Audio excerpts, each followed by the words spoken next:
मुजफ्फरनगर के थाना कोतवाली क्षेत्र के मोहल्ला किदवई नगर निवासी नफीस अहमद उर्फ चांद्र पुत्र रशीद अहमद निवासी मोहल्ला किदवई नगर ने मीडिया सेंटर पर पहुंचकर पत्रकारों के सामने आप बीती बताई।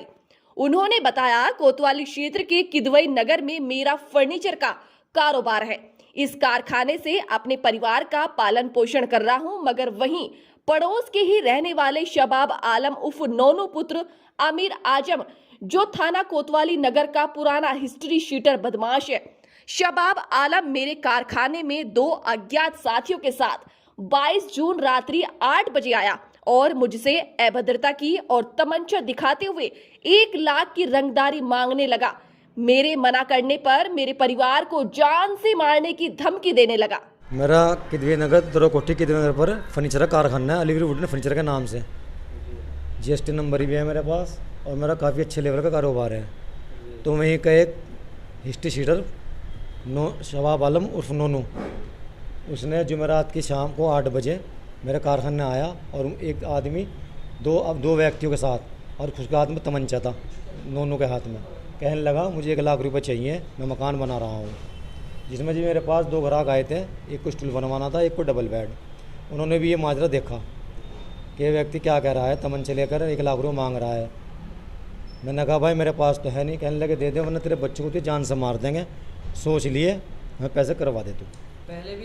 पहले भी उसने मुझसे अप्रैल में पिछले साल 2 लाख रुपये मांगे थे। जिस बात को लेकर मैं चौकी किदवई नगर चौकी गया, वहाँ पर जाकर मैंने उनको अपनी बात बताई। उन्होंने शबाब आलम उस नोनू को बुलाया, हिस्ट्री शीटर को, और बैठकर उससे पूछा कहने लगे क्या है। मैंने बताया जी इस तरह से मेरे से पैसे मांगे हैं। तो दरोगा जी ने वहीं पर मेरे पर प्रेशर बनाकर और मुझसे वहीं फैसलानामा लिखवा लिया कि इस बात को ये ख़त्म कर दो। उसे डरा धमका कर 2-4 गाली फटका कर कहने लगा आइंदा मत करना इस काम को, और बस ठीक है इस मामले को निपटाओ, लिख के दे दो। मैंने लिख कर दे दिया, क्योंकि शबाब आलम उर्फ नोनू से जी वहाँ का पुराना सिपाही जो है वो मिला हुआ है। उसी की शय पर उस पर जब वो कुछ नहीं कर पाते चौकी वाले, तो उसका सीना चौड़ा है कि चौकी पर तो मेरा कुछ नहीं हो पाता। ये प्रार्थना पत्र कहीं भी देगा, प्रार्थना पत्र आएगी तो चौकी पर ही, और चौकी पर मुझे शाबाशी मिल जाती है। या चौकी वाले मेरा कुछ नहीं बिगाड़ पाते, या कुछ जो भी उसकी साठ गांठ है उसके तहत वो कुछ नहीं कर पाते। तो इसी कोतवाली के क्राइम इंस्पेक्टर और कोतवाल से मिले, क्या कहा उन्होंने आश्वासन संजय सर से मिले थे हम। उन्होंने कहा ठीक है हम इसको मामले को आपके पता को देखते हैं हम, और सीओ साहब के यहाँ भी गए थे, एसपी साहब उन्होंने कहा हम देखते हैं इस मामले को। इस तरह कई बार कोतवाली में आपको आश्वासन मिल चुका है कोई? पिछली बार मैं आया था, एसपी साहब के भी गया था और सीओ साहब के भी गया था, और मुख्यमंत्री मैंने पोर्टल किया था। उन्होंने ही फिर क्या है चौकी पर प्रार्थना पत्र आए थे। उसके जो गली में जहाँ रहता है वो ससुराल में रहता है, उसके शतार से गली भरी हुई है अपराधियों से। मैं सब अपराधी हैं, जो अपराधी हैं वह हैं जिन्होंने स्वर्गीय स्वरूप चिंतन जी स्वरूप की लूट की थी 1 करोड़ 32 लाख की, वो सारे अपराधी उसी गली में रहते हैं।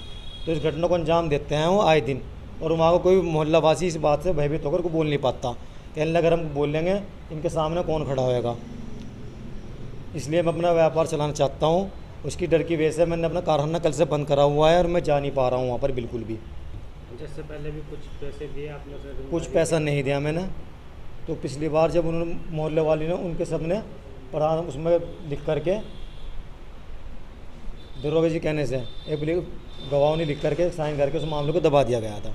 इसलिए मैं चुप होकर बैठ गया था कि मेरे साथ कुछ इंसाफ नहीं हुआ, इसलिए मैं चुप बैठ गया था। दोबारा फिर मेरे साथ घटना हुई, फिर मुझे खड़ा होना पड़ा कि मैं कब तक दबूँगा। शबाब के साथ पुलिस मिलेगी? पुराना सिपाही मिला हुआ है वहाँ का। तो आप क्या चाहते हैं? अब मैं चाहता हूँ मुझे इंसाफ मिले और मेरी जान माल की रक्षा कर जाए। मेरे छोटे छोटे बच्चे हैं, मैं अपना पालन पोषण करना चाहता हूँ अपना, नहीं तो अपना कारखाना बंद कर दूँगा, वहाँ से मैं कहीं और चला जाऊँगा। आपसे